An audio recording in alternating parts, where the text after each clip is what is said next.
Isla del Hierro nos ofrece un paseo por sus valores más tradicionales. Abrimos las puertas de la Casa de las Quinteras, una antigua mansión del barrio de Tesina en Valverde, convertida en la actualidad en museo etnográfico. Nos trasladamos hasta la histórica villa de Granadilla de Abona en Tenerife para visitar uno de sus enclaves más emblemáticos, el Convento Franciscano de San Luis. Un edificio que 5 siglos después de su construcción está más vivo que nunca. Y en La Gomera descubrimos los secretos de la alfarería, un oficio rescatado del olvido en el Centro de Interpretación Las Loseras, y recordamos los tiempos en que las lavadoras estaban aún muy lejos de la realidad de los hogares de la isla colombina, en los lavaderos del Cercado.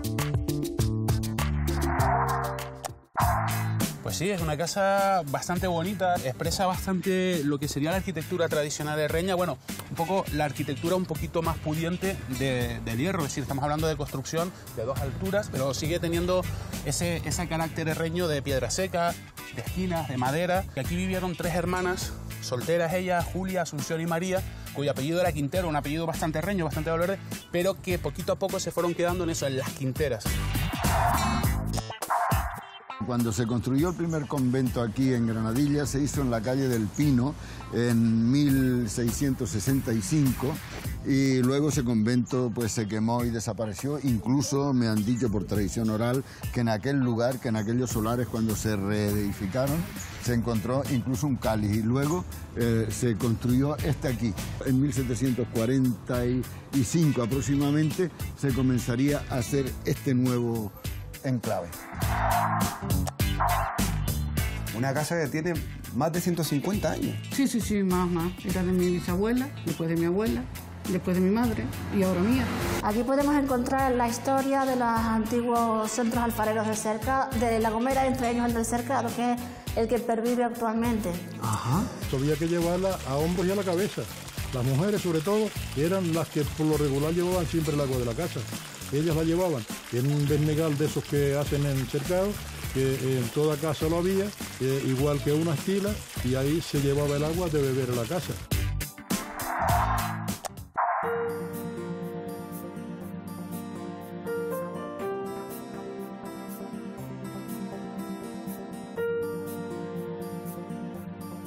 La tecnología, la industrialización y la producción en serie se mueven al vertiginoso ritmo de la sociedad actual. Sin embargo, todavía hay pequeños reductos en los que el paso de las horas no tiene importancia y se vuelve maravillosamente lento en manos de los artesanos. Ellos son los testigos de un tiempo en el que las cosas se hacían sin prisa, con la seguridad de estar creando una obra única. Hoy visitamos un lugar en el que la artesanía aún sobrevive, el Centro Etnográfico Casa de las Quinteras en el Hierro.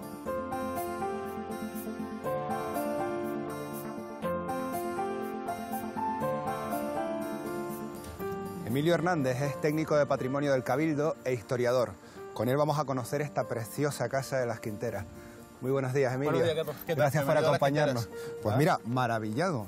No pensaba que era una casa tan bonita. Pues sí, es una casa bastante bonita, expresa bastante lo que sería la arquitectura tradicional de Reña, bueno, un poco la arquitectura un poquito más pudiente del Hierro, es decir, estamos hablando de construcción de 2 alturas, pero sigue teniendo ese carácter herreño de piedra seca, de esquinas, de madera, aunque haya sufrido esa remodelación un poquito en los años 90, cuando el Cabildo la compró para convertirla en lo que es ahora, que es un centro etnográfico que presenta un poco pues todo lo que es la artesanía reña. La casa corresponde aproximadamente ¿a qué siglo? Al siglo XIX. Ajá. Estamos hablando de la época que Valverde era la villa de Valverde, Santa María de Valverde, y estamos hablando del poder político y económico del Hierro. Estamos hablando de una zona bastante importante en la economía de la isla en esa época. ¿Por qué el nombre Casa de las Quinteras? Porque aquí vivieron 3 hermanas, solteras ellas, Julia, Asunción y María, cuyo apellido era Quintero, un apellido bastante herreño, bastante valverde, pero que poquito a poco se fueron quedando en eso, en las quinteras. Por la casa, vamos, no sé si sería lo habitual, pero tiene pinta de ser una casa de personas medianamente acomodadas. Seguramente sus padres mucho más que ellas, porque una mujer soltera es una mujer que va empobreciéndose en aquella época y seguramente sus padres tendrían algún tipo de fincas, de tierras y algún tipo de poder económico. Te das cuenta que en una casa construir esto es bastante complicado. Porque los muros además son anchos. Claro, este tipo de arquitectura requiere de muros anchos, de que el peso sea el que asiente la vivienda, que asiente la construcción. Emilio, ¿y esto es un horno? Sí, tenemos un horno, un típico horno tradicional herreño, que como puedes ver por dentro es de piedras de esquina. Pues se usa lo que aquí se denomina esquina, que es piedra de volcánica, de sable prensado. Emilio, ¿por qué está el horno fuera de la casa? Hombre, no en la cocina, me refiero. Es que las cocinas suelen estar en el exterior, por dos razones básicamente. Una es que las cubiertas normalmente en el hierro suelen ser de cubiertas vegetales, las casas, las antiguas, ¿verdad? Y estamos cocinando con leña. ¿Y qué ocurre? Esas chispitas que van saliendo... Alto riesgo de incendio. Alto riesgo de incendio. Y luego, como cocinamos con leña, el humo, que es tóxico. Oye, ¿y un horno de este tamaño sería para consumo propio? Esto normalmente es para consumo propio. Lo que no quiere decir que por intercambio, más que por pago, otra gente no venga a aprovechar el calor. Se suele usar todavía en el hierro en las panaderías. Ajá. En la época de las navidades y estas cosas se suele pagar por hacer dulces, o en la época de las bodas, que la gente hace los dulces tradicionales herreños, como la quesadilla o la galleta o los mantecados. Tú pagas en la panadería y utilizas sus hornos. Pues Emilio, seguimos conociendo la casa y me hablabas antes del horno que estaba en el exterior y veo que también la lavadora se ha mantenido también en el sitio. Sí, la lavadora. En el sitio externo. Cuando le comentaba a gente que viene por aquí sobre esta pieza, la lavadora, todo el mundo me mira extraño. Bueno, en realidad su nombre es una piedra de lavar, es hecha de cantería, enfoscada con cal, que es un producto muy caro para el hierro. Date cuenta que esto viene de Fuerteventura y luego hay que quemarlo. O sea, En el hierro no había cal. No, el hierro geológicamente es muy joven y por eso no tenemos cal, no tenemos barro. Sí, bueno, pues esto es un sitio donde se lavaba. Pues tenemos la zona aquí para el agua, para ir trabajando la ropa con aquellos jabones lagarto, el añil, blanquear. Y después, pues aquí se estregaba. El agua no se pierde, sino se va siempre reciclada hacia una zona de huerta que es donde termina. Y veo también ahí, Emilio, otra vez otra construcción de piedra que tiene que ver con el agua, ¿no? Sí, esto es un brocal y esto es el aljibe. Puedes ver, es un aljibe tradicional herreño de archetes. ¡Qué profundidad! Indispensable, cada casa del hierro tiene un aljibe. Los herreños hemos vivido pendientes del agua toda la vida. La bajada es una petición por agua. En el mundo aborigen también el rito del Aranfaibo es una petición por agua y el hierro siempre ha sido una isla seca. Cada cierto tiempo han venido sequías cíclicas que han martirizado a la población herreña. Bueno, agua importante también para lo que me comentabas, ¿no? Nada se desperdicia y aquí tenemos una huerta, que yo no sé si sería también, como me comentabas antes, productos que se pudieran de alguna manera cambiar o vender, o era solo autoconsumo. Básicamente la huerta que está al lado de las viviendas es para el autoconsumo. Aquí tenemos las hortalizas de temporada, como pueden ser las papas, algunas calabazas, como pueden ser unas coles, y también esa huertita donde están las hierbas para cocinar, o las hierbas que podríamos llamar de la botica de la abuela, es decir, esa hortelana, esa manzanilla, ese tomillo, es lo que se suele plantar aquí. Emilio, ¿y el uso actual de la casa es como museo etnográfico, digamos? Sí, la Casa de las Quinteras se convirtió, pues, desde que lo adquirió el Cabildo en el 95 o los mediados de los años 90, en un museo etnográfico que básicamente lo que se ha recogido es la colección que tuvo Juanito Padrón, un señor de aquí de Valverde, que guardaba todos estos objetos del ajuar doméstico o industrial que se encontraba en el hierro. Si estamos hablando de madera, barro, tejido, sí, y básicamente se ha hecho eso para enseñarle a la gente cómo era la industria del hierro antiguamente.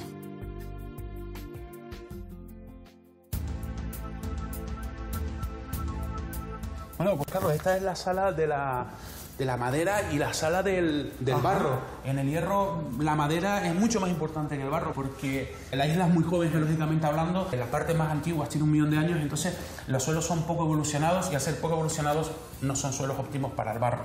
Pero en contra sí tenemos una rica variedad de la industria de la madera. Lo que en otras islas encuentras en barro aquí lo vamos a encontrar en madera. Si te fijas, por ejemplo, en esta zona, pues tenemos un montón de materiales. Barrilotes para guardar el vino, tenemos cubos, tenemos dornajos, tenemos todo aquello que en otras islas te vas a encontrar en cerámica, aquí o en barro lo vas a encontrar en madera. ¿Y esto es la parte de alfarería? Sí, aquí tenemos la parte de alfarería. Esta sería incluso la zona más moderna, la zona de losa, esta que traen los portugueses, y estamos hablando de justo lo necesario para poner en el fuego, para cocinar o para guardar cosas en el tiempo que necesiten un poquito más de calidad, que no sea la madera. Porque claro, este tipo de cosas es importación, es algo que se puede considerar caro, y aquí... O sea, que podemos decir, por lo que veo, de braseros, ollas, que lo que fuera para fuego... Tenías precisamente... Tenías que utilizar esto porque la madera obviamente se te va a consumir. Entonces, en estas que son un poquito más artesanales, más del hierro, pues se trabaja muy poco y es muy vasta y no existe como la calidad que podemos encontrar en sitios como La Gomera, en Gran Canaria. Emilio, vamos a otra de las salas, la sala del textil. Sí, vamos aquí al lado de la sala de donde se hacen todo aquello que se usa para vestir. El textil también supongo que muy importante para la isla, claro. Sí, claro, el textil es todo lo que es la vestimenta, tanto de las personas como de las camas o lo que se utiliza para las viviendas, pues es bastante importante. Ahí tenemos la lana en su estado más básico, ¿no? Sí, tenemos la lana preparada para empezar el proceso de hilado, el proceso para convertirla en textil. La lana es la materia básica y primordial en la industria textil del Hierro, porque el Hierro es una isla ganadera. Incluso llegó un momento en que la agricultura estaba prohibida y se favorecía más la ganadería. Cuando la isla pertenecía al señorío de La Gomera, pues la lana era la oveja y la lana era lo más importante. Aquí la podemos ver recién pelada, es decir, recién que la lana se acaba de pelar. Como puedes ver, está incluso sucia. Y aquí podemos ver todos los útiles que se hacen para el proceso de la lana. Si tenemos esto, hay que limpiarla, hay que convertirla en hilo. ¿Y qué tejemos aquí en el Hierro? Bueno, pues básicamente utilizamos ropa o utensilios para el trabajo, como son talegas, que serían las mochilas de antes, alforjas, que es una doble talega, también talega de mariscar, y después ya pues ropa de vestir. Aquí tenemos los trajes típicos herreños, traje típico de mujer y el traje típico de hombre, que ya no se usa tanto, sino solo para el tema del folclore, pero es todo lana. ¿La lana se traía o eran las propias ovejas de la...? No, la lana es aquí del Hierro. Y aquí tenemos precisamente los tintes también, aquí tenemos, ¿no? tintes que son naturales. Si utilizamos la cochinilla, horchilla, bueno, casi nada. Hierba pastel, que el Hierro fue muy famosa por la hierba pastel.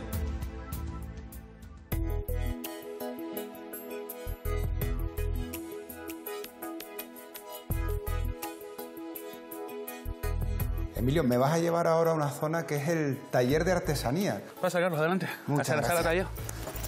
Ah, qué bonito. Bueno, pues esta es un extraído de la Sala Taller y aquí te voy a dejar con Fernando Castañeda, uno de nuestros artesanos que te hablará de su oficio. Encantado de haberte conocido y...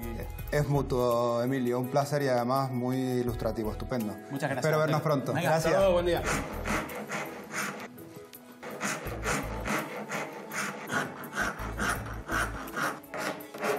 Fernando Castañeda, muy buenos días. Hola, buenos días. ¿Qué tal? Gracias por acompañarnos.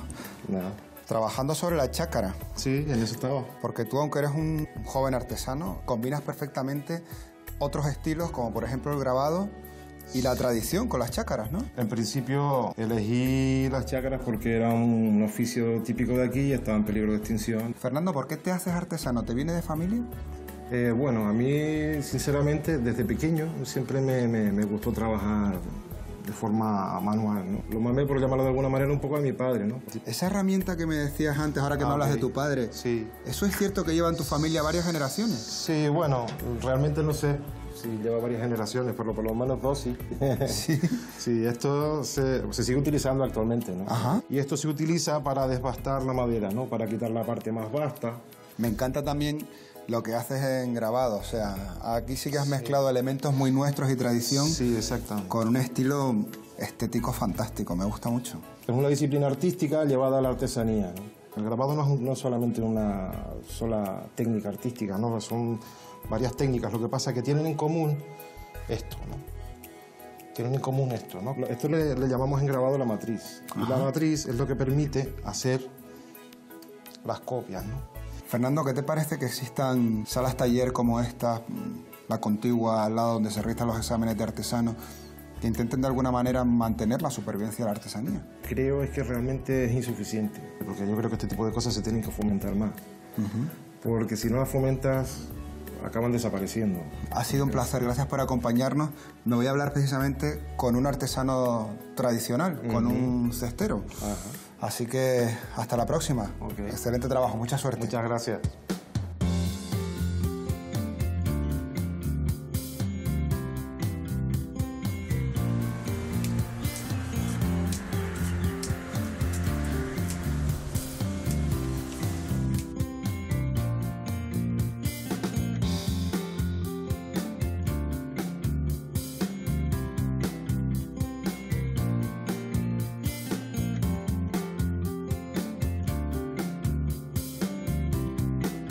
Don Francisco Armas, muy buenos días. Buenos días. Gracias por acercarse y enseñarnos un poco la tradición de la cestería en este caso.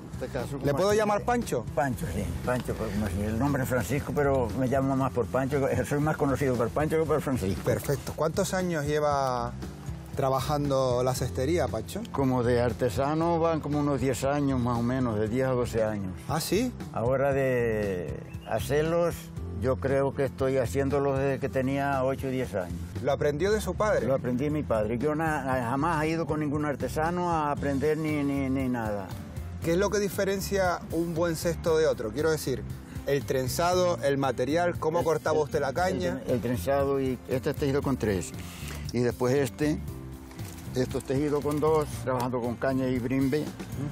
Y este es con caña sola, trabajado con brimbe abajo y después con caña sola, porque Pancho, yo también los hago con caña sola. Me han dicho que sus cestos, aparte de ser muy buenos, no solo se venden en el Hierro, sino que usted los ha llevado por otras islas. Yo desde luego he ido 3 veces a Fuerteventura, una vez a Lanzarote, en Las Palmas he ido como sitios regionales también 3 o 4 ferias ya, y a Tenerife también. ¿Se venden bien los cestos? Yo no sé, fuera de aquí como decir, pues ya el que ha comprado siempre lo ha comprado y tal, y hay 3 artesanos ahí más o menos. Pero vamos, que como para vivir de la artesanía, Pancho, no. Eso. Esto es ya a la edad mía... una afición seria, pero no... ya es un entretenimiento. Que valga 20 euros lo vendan 10, pues, que vendan 10 lo vendan 5, también. Yo me voy a acercar, Pancho, a la tienda ahora y voy a ver cómo está la cosa esa de los precios que me dice usted. Y a lo mejor me decido y me llevo alguno que tienen una pinta estupenda. ¿Cómo no? ¿Le dejo trabajando? Igualmente. Ha sido pues, estupendo aprender y estar a su lado. Por acá y como decir. Lo mismo. Cuídese mucho, Pancho. Ya vamos. Hasta pronto. En lo que cabe, ahí vamos.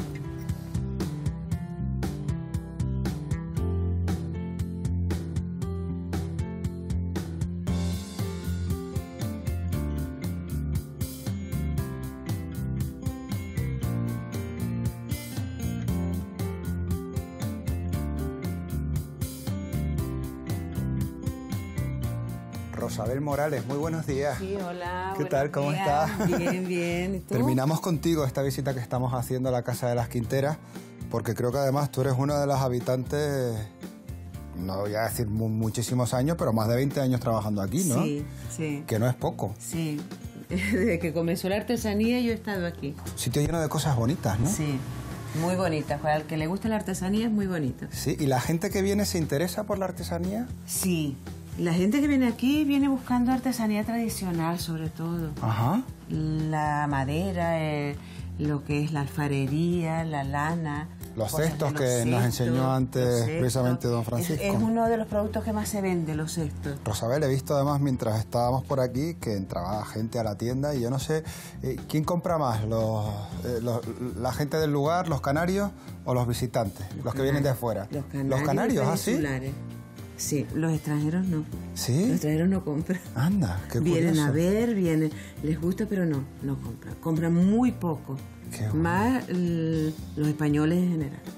Oye, Rosabel, me quiero llevar un recuerdo de nuestra visita al Hierro y quiero que tú me recomiendes algo. He visto por allí, enséñame... Las chácaras. No para mí exactamente, pero sí que para mí es uno de esos trompos tan bonitos que he visto. Y me encantaron también los cestos de Pancho. Y los cestos también, porque pueden ponerse en cualquier sitio. Para la fruta. Puedes ponerlo para la fruta, puedes ponerlo en el baño con toallas, puedes ponerlo en todo. En lo que tú quieras. Fantástico.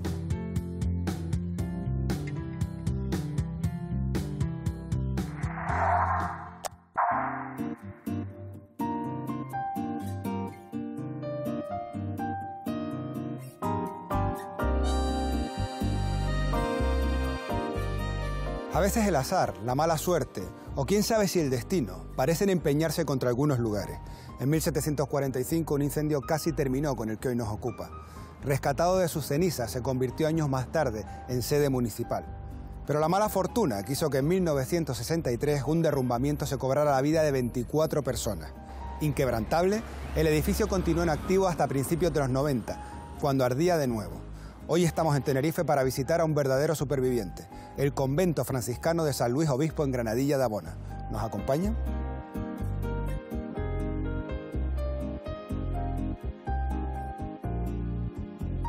Don Emiliano Guillén es el cronista oficial del municipio de Granadilla de Abona.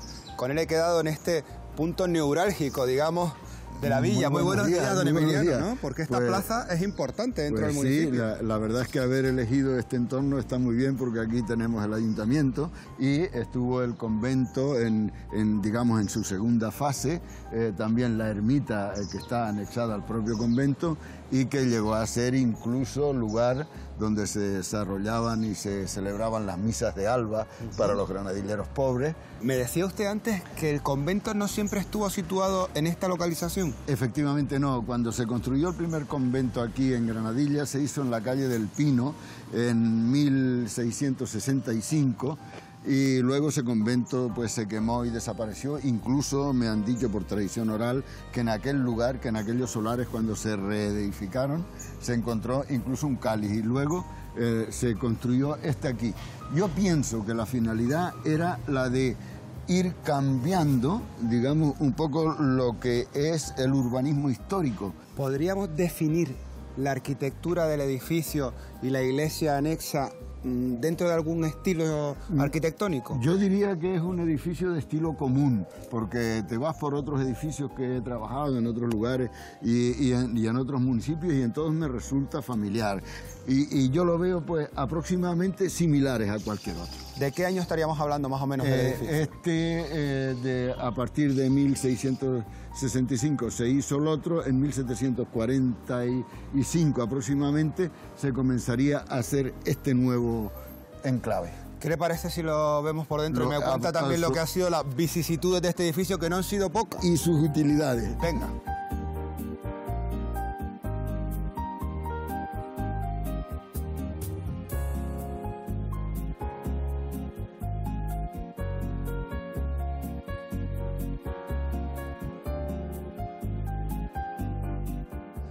Don Emiliano, el edificio es monumento histórico-artístico, tiene esa categoría, ¿no? Tiene categoría de monumento histórico-artístico que se lo dio el gobierno de Canarias en el año 2013 y yo creo que merecidamente, porque este fue un centro de gran importancia para la villa histórica de Granadilla Abona, puesto que fue convento, yo diría que rico, porque llegó a tener 100 y pico capellanías, que eran fundaciones en las cuales se le dotaba al convento. De fondo. Efectivamente. ¿Cómo está ahora que estamos en este patio distribuido el edificio? Sí, tenía este magnífico patio, porque para mí es extraordinariamente bueno. Está muy bien restaurado, está muy bien rescatado porque sufrió algún incendio.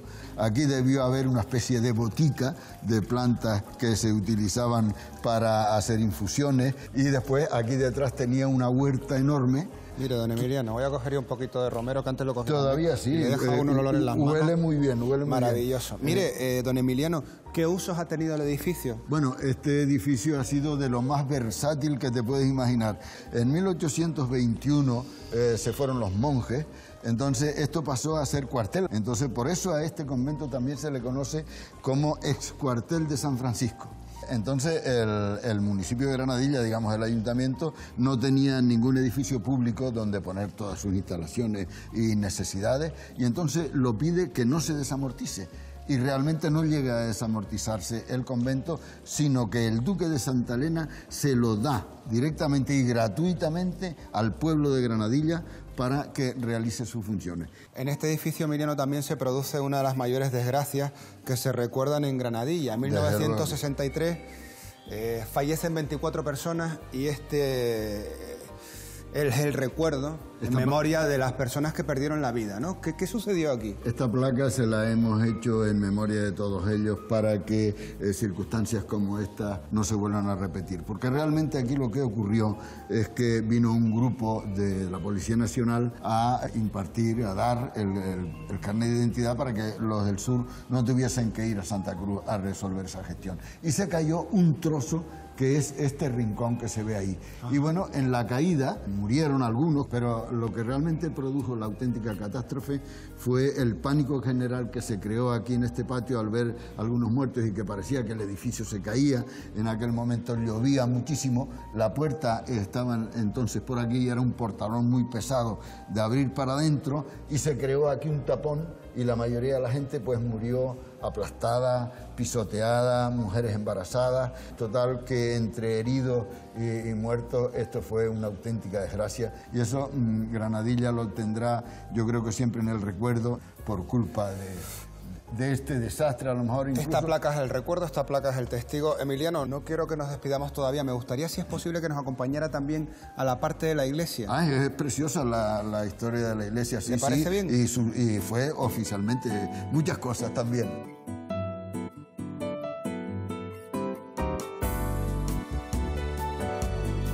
Bueno, don Emiliano, vamos a ver si podemos conocer la iglesia. Tenemos a doña Juana Venero, que es colaboradora de la iglesia, esperándonos precisamente en la otra parte. Vamos a ver si nos abre y nos escucha. Doña Juana, bueno, muy buenos días, ¿se puede? Buenos días, se puede. Pasen ustedes. Vengo con Emiliano.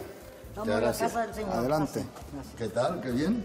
¿Cómo se encuentra? Bien. Muy bien, muy bien. Aquí estamos. Aquí tenemos a la que más sabe de esta iglesia. Bueno, saber y la que no. más lucha por ella. Saber no. Lo que pasa es que como me he metido de lleno, pues entonces la defiendo y procuro enterarme de lo que pasa aquí. Y la quiero muchísimo. Sí, sí, sí. Emiliano, ¿qué destacaría de esta iglesia? Es fundamentalmente digamos, lo que es la capilla o iglesia o ermita del convento. Al pasar la parte de arriba, lo que es el convento y su cuerpo, pasó a formar parte después del 1924 del erario público municipal. La ermita, pues, un poco pasó al desuso, porque tuvo antes mucha actividad, digamos que fue el cementerio del convento inicialmente, de muchos pudientes de Granadilla y militares, porque aquí también estuvo, pues, las milicias. ¿Cuánta gente pudo estar enterrada aquí, más o menos? El número es muy difícil porque en el año 1821 se nombra oficialmente como cementerio de esta villa a esta ermita. Entonces tendríamos que mirar en los libros el número de personas que aquí se enterraron. ¿Qué eran las misas del alba? Nosotros la conocimos como misas de luz. Yo recuerdo que había personas mayores que en la iglesia tiraban un cojín, era una alegría aquella, las misas, decían las misas de luz, ¿no? Pero nosotros, lo principal para nosotros era salir de las misas, como salíamos rompiendo el día, íbamos allá a las fincas que estaban pegadas allí a comer naranjas, que había un muro al lado de la iglesia grande, y nos sentábamos a comer las naranjas por allí, y eso era la alegría nuestra, levantarnos a la misa de luz. La picardía infantil común. Eso mismo, eso mismo. Creo que esta virgen, que me parece una moreneta, una virgen catalana. Es la Virgen de Montserrat. Sí. Pero ¿y qué hace aquí? Bueno, la Montserrat estuvo muchos años en el cementerio, pero la Virgen se empezó con la humedad a ponerse negra todo así por el cuello. Y entonces el padre Juan Charola me dijo, te la llevas a tu casa. Yo no quería, pero la traje en mi casa. Y en mi casa estuvo lo menos 60 o 62 años. En casa de mis padres, ¿no? Pues le tiene que tener usted mucho cariño. Y entonces cuando don se empezó a arreglar esto aquí, que estaba don Diego, le dije, don Diego, yo prometí al padre Juan Charola que el día que se arreglaba el convento yo llevaba la imagen para aquí. Porque él decía que como era cartón piedra, a lo mejor no pegaba para la antigüedad de la iglesia. Pero sin embargo la traje. ¿Y cómo consiguieron que se abriera otra vez la iglesia? Había un convenio con el ayuntamiento de 10 años, coger el ayuntamiento la iglesia, ¿no? Pero la restauraron para hacer aquí pues cosas, exposiciones sacras y cosas de esas para hacerlas aquí. Pero la acabó siendo un poco, digamos, un trastero. Y a los pocos días antes de cumplirse los 10 años, pues yo creo que fue don Diego y 2 o 3 personas que ya fueron al ayuntamiento y aunque no querían, siempre recogieron la llave y fue cuando ya se empezó a limpiar y a arreglar esto aquí. Emiliano, Juana, ya para terminar, yo quisiera preguntarles qué es lo que a usted más le gusta o le gustaría conseguir en esta ermita. Me gustaría que arreglaran el techo y que volviera a ser como la iglesia antigua, que tuviera su coro, que tuviera su campanario con su campana para que llamara a los fieles. Bien, o sea que recuperara vida otra vez. Muchísimas gracias por su tiempo, por ese conocimiento, por la historia que han compartido con nosotros los espectadores de Abriendo Puertas. Yo voy a seguir con la visita al convento y, bueno, benditos 85 años. Cuídense mucho.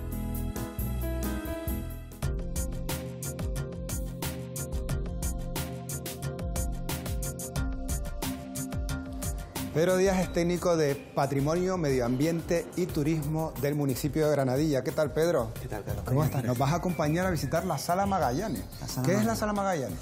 La Sala Magallanes es para mí la sala más bonita, la más relevante, la que tiene mayor connotación histórica de nuestra biblioteca y es donde, por así decirlo, se encierra el fondo bibliográfico más importante y digamos que es la que está ambientada históricamente y es la que emplean pues, los alumnos de carreras superiores y gente que está opositando para estudiar. Qué bonita, Pedro. ¿Te gusta? Sala Magallanes, es inspiración marinera, ¿no? Inspiración náutica, inspiración a esos grandes navegantes del siglo XVI, XVII, a los primeros geógrafos que cartografiaron el Nuevo Mundo. Eso es lo que se ha pretendido con esta sala. ¿Cuál es el vínculo entre Magallanes y Granadilla?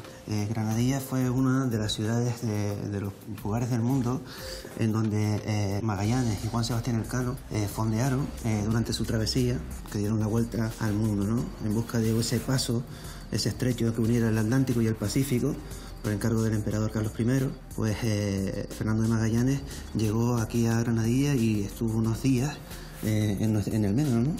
Por eso, por fin entiendo lo de este escudo. Sí, este escudo... Eso es una nao. Sí, esta es una de las naves con la que Juan Sebastián El escudo heráldico de Granadilla, de la villa de Granadilla de Abona, y tiene una nao, un barco. La nao Victoria, la única de las 5 que partieron de Sanlúcar de Barrameda, la única que, como sabes, pues completó la travesía ya no con Magallanes, sino con Juan Sebastián Elcano. Al mando de Juan Sebastián Elcano, porque Magallanes al final no pudo completar esa vuelta al mundo. Exacto. Fernando de Magallanes fue muerto, fue asesinado en las Filipinas por las tribus aborígenes. Pedro, ¿sigue vigente esa relación entre Magallanes y Granadilla? Sí, Carlos, a mí me gustaría destacar dos cosas muy importantes. Una, el hecho de que Magallanes y Elcano, las dos figuras, como un producto turístico propio que nos distingue del resto de destinos de Canarias, porque somos una ciudad donde fondeó el gran navegante de la historia. Y en segundo lugar, hablarte de un tema muy interesante que es la Red Mundial de Ciudades Magallánicas. Es una red mundial que une a muchas ciudades del mundo, donde Magallanes y Elcano fondearon y pararon durante su travesía, y que bajo el lema, bajo la excusa, ¿no?, de la figura de estos personajes, se han unido para trabajar conjuntamente, recreando y poniendo en valor la figura de estos navegantes. Y bueno, pues Granadilla forma parte de esa red que conforman muy pocas ciudades del mundo, ¿no? Y seguramente el próximo año en Sevilla tendrá la primera reunión. Qué bueno. Pues entonces no podrán faltar, ¿no? Supongo. Seguro que no. Oye, muchísimas gracias, Pedro. Ha sido interesantísimo. Me encanta, como bien decía, la Sala Magallanes, y voy a seguir conociendo otras salas porque creo que también la de exposiciones está muy bien. Muy bien. Hasta pronto. Hasta luego.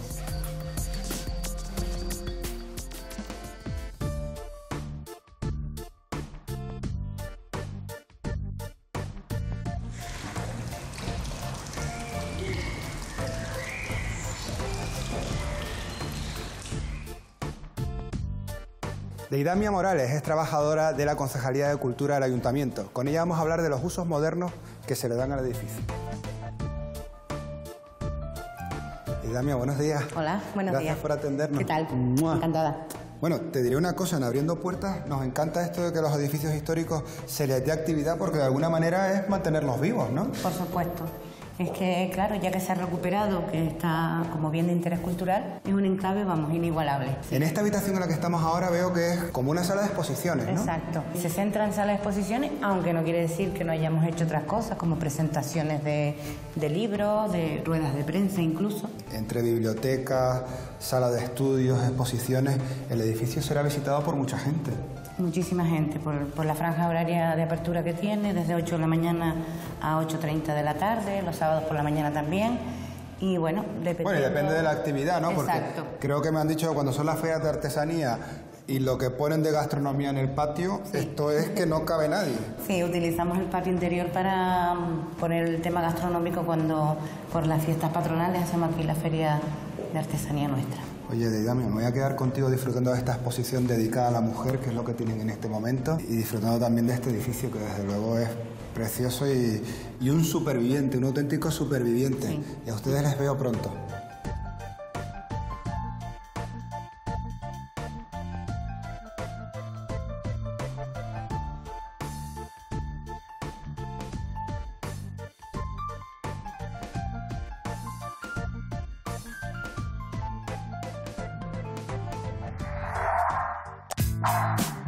Una casa que tiene más de 150 años. Sí, sí, sí, más.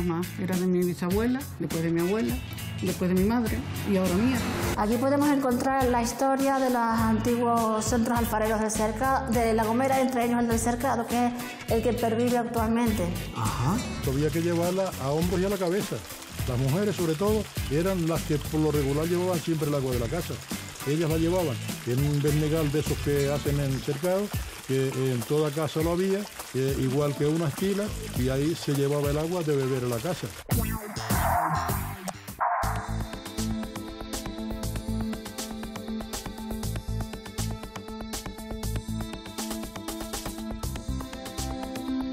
Canarias es una tierra rica en tradiciones. Su mayor amenaza es el progreso. Por eso, centros como el que hoy vamos a conocer se convierten en baluartes para la supervivencia de valores tan importantes como la artesanía. Nos acercamos hasta el Centro de Interpretación de las Loseras, en el municipio gomero de Vallehermoso, para conocer más profundamente dónde vivían y viven algunas de las artesanas de la isla colombina que permanecen en activo.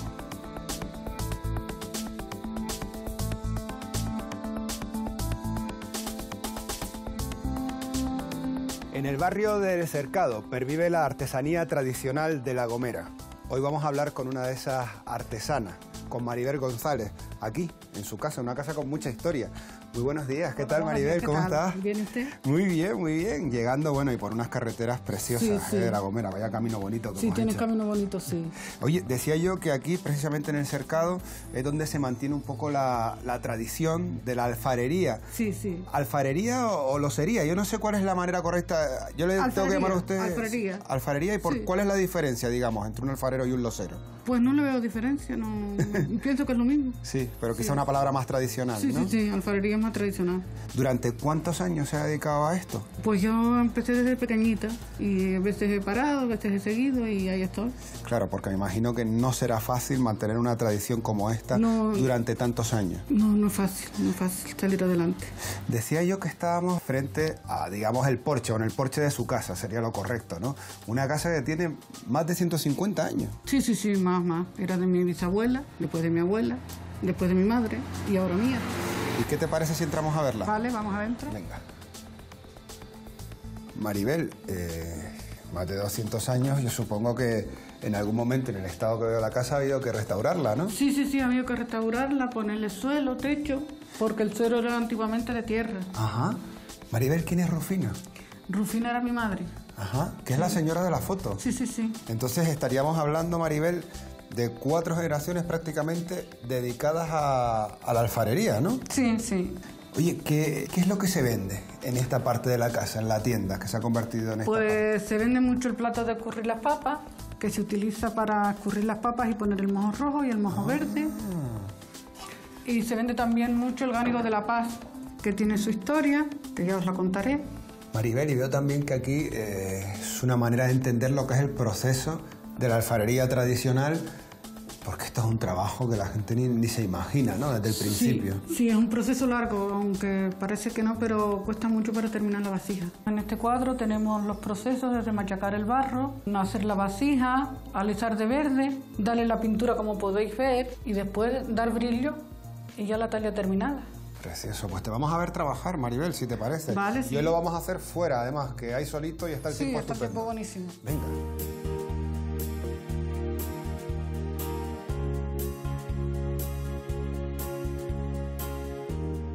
Aquí estamos, Maribel, sentados en tu porche y aprendiendo cómo es el trabajo de la alfarería tradicional. Ahí te veo trabajando. Sí. ¿Qué materiales estás usando ahora? Pues estoy usando el barro mezclado con la arena. Y me decías, Maribel, que la arena no es cualquier arena tampoco. Pues no es arena de playa. Hay que buscar la arena concreta para poder hacer la pieza. Sí. ¿De dónde sale esa arena? Pues ahora la estamos trayendo de Taguluche. Maribel, esto es casi una clase particular, porque tú estás dando clases también ahora a gente que quiere aprender alfarería tradicional. Tengo unos alumnos en San Sebastián, están muy interesados y veo que les gusta y aparte que se les da. Hombre, es una manera además de no perder la tradición, Sí, ¿no? Y de sí, transmitirla un poco, sí. porque de lo que tú te acuerdas de tu bisabuela ahora, pues todo habrá ido evolucionando y habrá cambiado y no habría a lo mejor tanto turismo como ahora, ¿no? No, porque antiguamente estaba la carretera de tierra y venían pocas personas. Maribel, ¿quién compra más cerámica tradicional? Quien más compra son los canarios. Qué curioso. Tenemos buena época en verano, Semana Santa, aunque ahora con los problemas que tenemos todos, pues ya se sabe, ha bajado la venta, pero bueno. Maribel, me decías que una de las piezas que más se vende es el gánigo. Sí, y que tenía una historia muy bonita, era el gánigo de la paz. Cuéntame. El gánigo de la paz. Lo utilizaban los guanches para beber en son de paz leche. A continuación lo enterraban para que no hubiera guerra. Compartían ese gánigo como el que tenemos aquí, que además, sí. Acércamelo porque es una pieza, veo que preciosa y muy bien terminada, muy pulida. Bebía cada uno de su parte concreta. Sí. Y entonces se enterraba, me comenta. Sí, se enterraba y si iba a haber guerra lo sacaban y lo rompían. Madre mía, y qué simbólico también, ¿no? Sí, muy simbólico. Aquí tendríamos ahora una pieza un poquito más avanzada. Sí, esa está alisada de ayer y dibujada de hoy. Y a continuación dejarla que se seque una semanita o algo así. ¿Una semana? Sí, para poder meter al horno. ¿Se puede vivir de la artesanía? No, hoy por hoy no. No da para vivir, entonces. No. Por eso a lo mejor todo lo que me contabas, ¿no? De mantener la tradición, de dar clases y de un poco, bueno, pues al final la suerte, creo, lo que sí que se paga es el poder hacer lo que a uno le gusta también, ¿no? Y después de tantas generaciones como has hecho tú. Sí. Maribel, muchísimas gracias por habernos acercado al proceso de creación de la alfarería tradicional canaria. Y al final el cercado pues sigue manteniendo aquí la tradición, manteniendo esas tiendas, estas 3 mujeres alfareras que están en este trozo de calle, en este pedacito de calle en el barrio. Pero vernos pronto. Mucha suerte. Vale. Y que no se pierdan las tradiciones. Muchas gracias. Hasta pronto. Chao.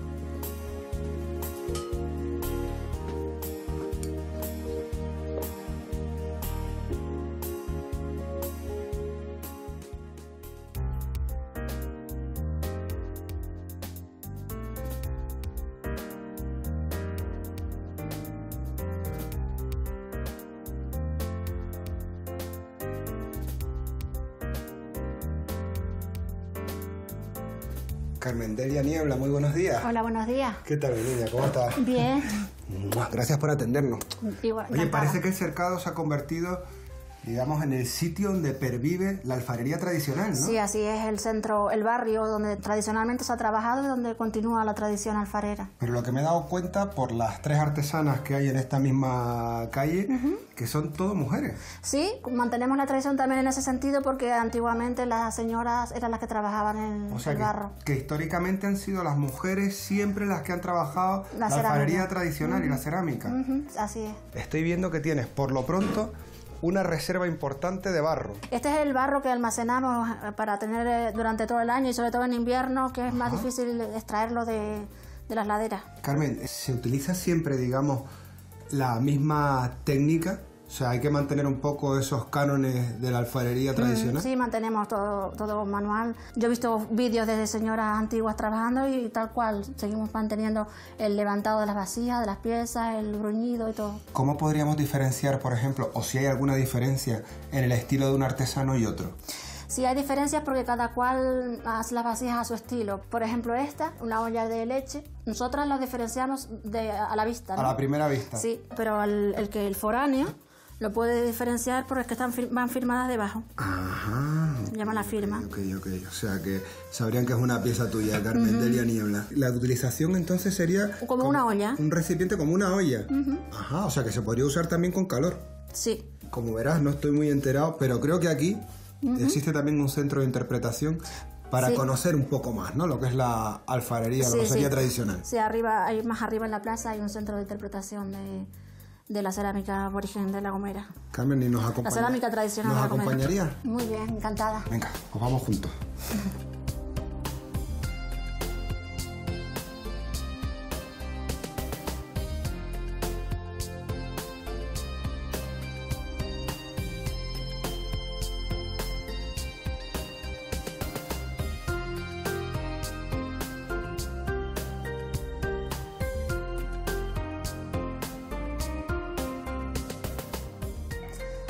El centro de interpretación. ¿Para qué se creó? ¿Qué podemos encontrar aquí? Aquí podemos encontrar la historia de los antiguos centros alfareros de La Gomera, entre ellos el del Cercado, que es el que pervive actualmente. Ajá. Pasando por los materiales, la elaboración de las vasijas y las vasijas finalizadas. Mira, hablábamos antes de que si era un trabajo femenino y efectivamente... Aquí un gremio dice, femenino, ¿no? sí, absolutamente de señora. Señoras que algunas las conoces bien. Sí, ahí está mi madre, mi tía. Sí. Está ahí, levantando el proceso de levantado comienza ahí. Rufina. Que visitamos hoy también. Las materias primas, mira. Las materias primas, aquí tenemos el barro en seco, la arena para mezclar con el barro y agua. Y luego finalmente el color rojo como el que vimos la antes. almagre que me comentaste antes para ese calentador de leche que me enseñaste. Sí, para la olla de leche. Oye, ¿alguna pieza que destacarías que me decías que por aquí, por ejemplo? Sí, aquí tenemos los barnegales, los característicos barnegales, la forma del barnegal gomero. Está la variedad más lisa. Tiene unas pequeñas muescas en concreto alrededor del borde. Luego tenemos esta que tiene como un ruedo que le decían alrededor, que cuando iban a la fuente a por agua y le ponían unas flores para llevarlas como más lucidas, más bonitas. Piezas como esta, que no son solo bellas, sino también son muy útiles y eran fundamentales en la vida de La Gomera. Aquí tenemos el tarro de ordeño. El tarro de ordeño. Supongo que serían también, en su momento, un poco la moneda de cambio, ¿no? Para poder hacer trueque con otras cosas que ustedes no tenían aquí, supongo. Sí, por ejemplo, la cerámica era tradicional del barrio del Cercado y las señoras iban a otros pueblos a cambiarlo por comida normalmente. Cuando uno conoce La Gomera se imagina también las travesías y los caminos que no son fáciles. Atravesando. Me estás diciendo hasta Valle Gran Rey para coger pescado y esta subida y esta bajada. O para ir a Armigua atravesando el bosque del Cedro o del Garajonay a San Sebastián. Eso sí que tiene mérito. Bueno, parte de la historia de nuestra tierra y de la historia de La Gomera, ¿no? Y aquí tenemos el tiesto para tostar los granos que decíamos para hacer el gofio. Qué bueno. Como aquí, ¿lo vemos? Ahí lo vemos. El fuego y el tostador moviendo los granos. Hombre, bueno, y esto es el presente. De hecho, ¿esta eres tú? Sí, aquí estamos las actuales alfareras del Cercado. Las que mantienen la tradición y ese legado histórico. Oye, me ha encantado esta visita. A mí también. Y hay que invitar a la gente a que no se pierda a que nos visiten el trabajo de cada artesana, pero también este centro de interpretación. Pues ¿no? muy bien, sí. Pues yo voy a seguir. Me voy ahora mismo a los lavaderos. Vale, Nos vemos pronto. Mucha suerte. Hasta luego.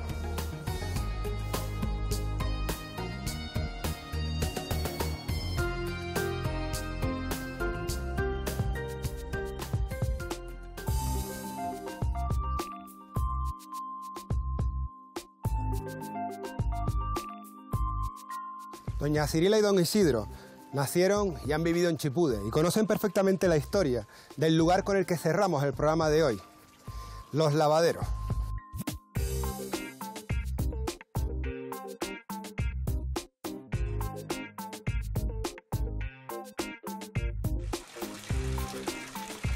Doña Cirila, don Isidro, muy buenas tardes. Encantado. Gracias por acompañarnos en Abriendo Puertas, en un sitio que sé que es emblemático para Chipude. Yo he dicho los lavaderos, pero me parece que no siempre se le llamó así. Los lavaderos ahora, pero antes era la charca. La charca. La charca, la visca. Y me decía Cirila que usted ha lavado aquí muchas veces. Sí, muchas veces. Y de rodillas, además. Alguna vez sí. Y cuando yo, que serían las otras gentes de allí para atrás, porque la charca era antiquísima, de siglos de hecha ahí, según la historia. Y además, esto no era solo el sitio donde se lavaba, sino que también era un punto de reunión.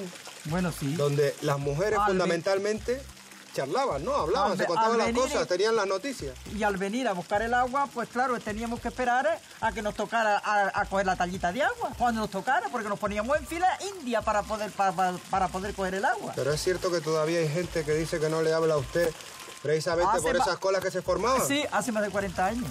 Y don Isidro, ¿qué pasaba? Que no había agua suficiente para todo el mundo, que había mucha gente. Porque creo que en Chipude en aquella época la población era todavía mayor que la de ahora. ¿De qué años estamos hablando? Ahora no queda nadie. Si te hablo del año 40, 50, te puedo decir que aquí había mucha gente, pero había también mucha agua, porque habían muchos inviernos y buenos. A medida que fue pasando el tiempo, los inviernos fueron recortándose un poco y el agua empezó a mermar. Y aquí llegó un tiempo ya que había que traer agua de otros sitios para suministrar las necesidades del pueblo.